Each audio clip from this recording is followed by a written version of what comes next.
But these days, back-to-school supplies aren't just about pencils, paper, and notepads. A proposal developers insist will turn this Long Island landmark into a hustling, bustling center once again. What the union does next is it takes those hundreds of applications and it conducts a raffle. It took 2 years of planning before this ground was finally broken. They hope this is the giant step forward. Both Nassau County and Suffolk County are under the weight of tens of millions of dollars of debt. Leg in. Yep, perfect. Slam it. We're about to take this Cirrus plane down to the ground and land. In 20 minutes, we went up the Connecticut shoreline, crossed over to the Hamptons, and came right back to West Harrison again. To be cut by my government so I can't provide for my daughters is a hard thing to swallow. Shirley resident Rich DeGraw says after getting laid off from his job as an electrician, unemployment benefits are what's kept his family of 5 afloat. 1.3 million Americans who will lose that lifeline on December 31st. That's why Congressman Tim Bishop and Steve Israel are demanding the House pass an extension of unemployment insurance as soon as they return to session in January. If that extension is passed in 2014, 127,000 New Yorkers, of which 30,000 are Long Island residents, who would have lost benefits will be eligible to reapply. When somebody who lost a job through no fault of their own gets an unemployment insurance check, they use it to shop. They use it to eat. For every dollar of unemployment compensation that we provide to laid-off workers, that creates a ripple effect in the economy of $1.52. Allison DeGraw says they're struggling to support 3 girls ages 13, 17, and a 19-year-old college student. They tell us it's grandma that often fills their cabinets with groceries, and all the gifts under the tree this year were bought by their oldest. I told her, I said, you know, this year's going to be different. And she said, Mom, I don't need anything. When you hear that, you know, like the expectation is not there, which is, I don't know, it just broke my heart when she said that. With unemployment on Long Island at 6%, the congressmen say that figure represents a sign of economic recovery, and cutting benefits now would only slow it down. If they do not pass this before my middle daughter graduates high school, I will be penniless. The DeGraws say come the first week of January, if this employment extension is not passed, it will affect every aspect of their lives, including their ability to continue making mortgage payments on their home. In Shirley, Hanan Kamal, FiOS 1 News.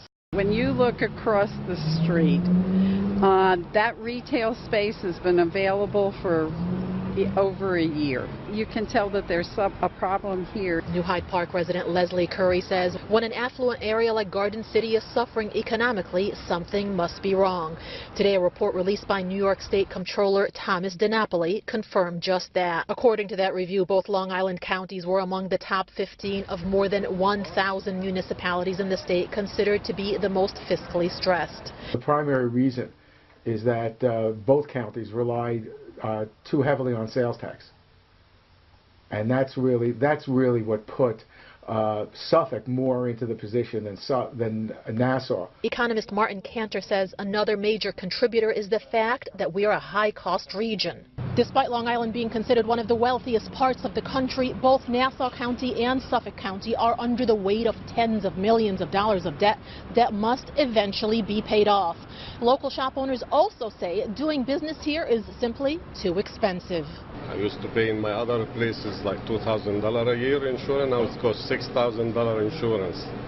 The taxes is unbelievable, and the rent is too high. Garden City shop owner Rami Rabia says he's struggling to stay afloat. Cantor tells us convincing businesses to come to Long Island is a struggle. We are competing for other cheaper, less expensive places in the country, such as Carolinas, Pennsylvania, where the cost of manufacturing and labor and energy are cheaper. The report listed Suffolk and the village of Islandia among the areas under significant fiscal stress, while Nassau and Oyster Bay were rated as being under moderate financial stress. In Garden City, Hanan Kamal, FiOS 1 News. The District Council of Carpenters in Greenwich Village will be handing out applications for a number of much-coveted spots in their union's apprenticeship program. So needless to say, hundreds have been camping out here for days. I've been here since Monday, and I'm gonna miss all these guys because you build a bond. You're really here.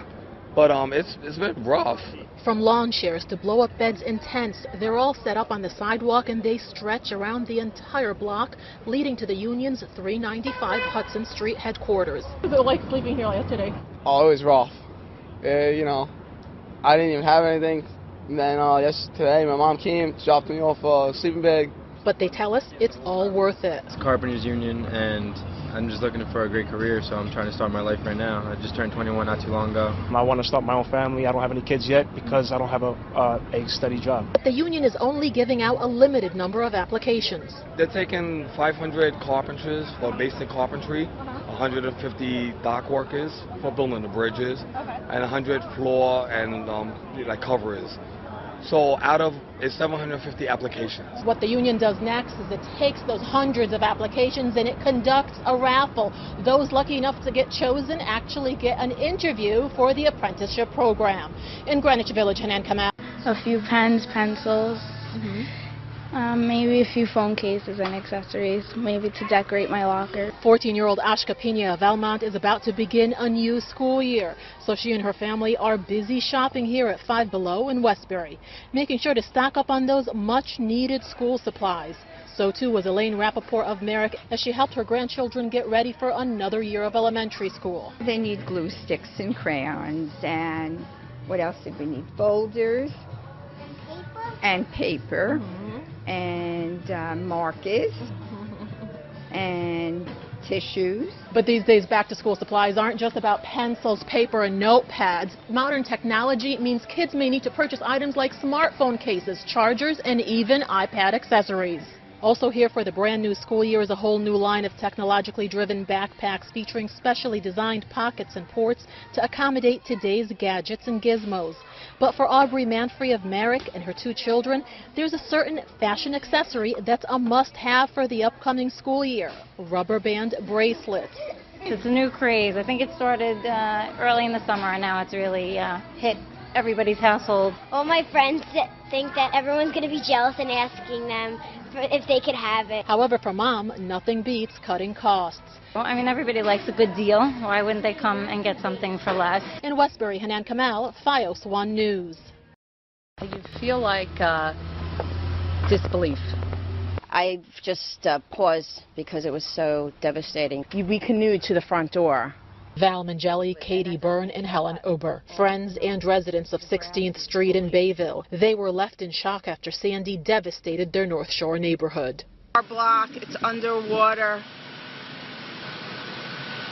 Oh, man. My husband came back early in the morning, and he said, just come in with your boots and we'll canoe home. I'm not used to ever taking, but it was the first time I had to sit there and say, I don't even have a sheet, I don't have a coat, I don't have a pair of shoes for my kids. Their home is a village of 7,000 people, less than 1.5 square miles, and virtually surrounded by water. Several of the neighbors captured what they experienced during the storm in online videos and images. And that's the seawall.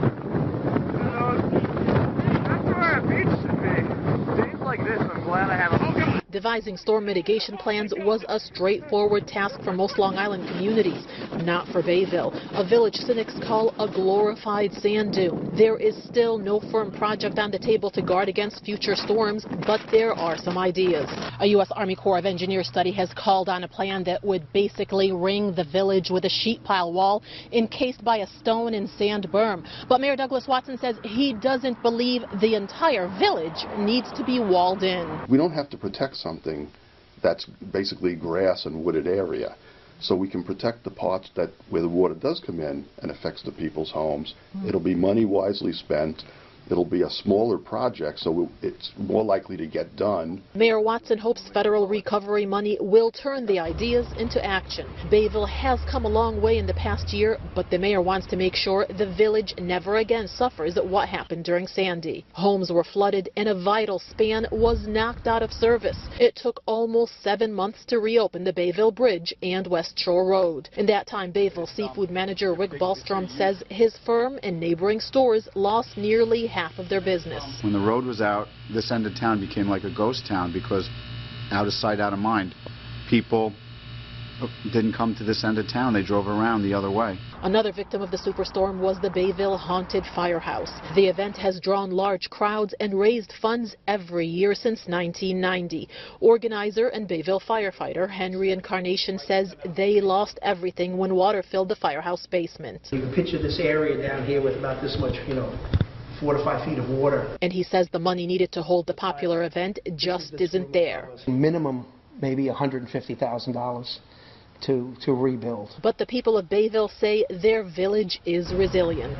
One thing about this town, Bayville comes together. We didn't have a lot of outside help. What we did have was inside help. Even if their village is completely restored, residents say since Sandy, their lives and their outlook will never be the same. And I'm so specific in taking care of everything. Now I don't care about my brand new wood floors or my children are running around. I'm just like, whatever. In Bayville, Hanan Kamal, FiOS 1 News.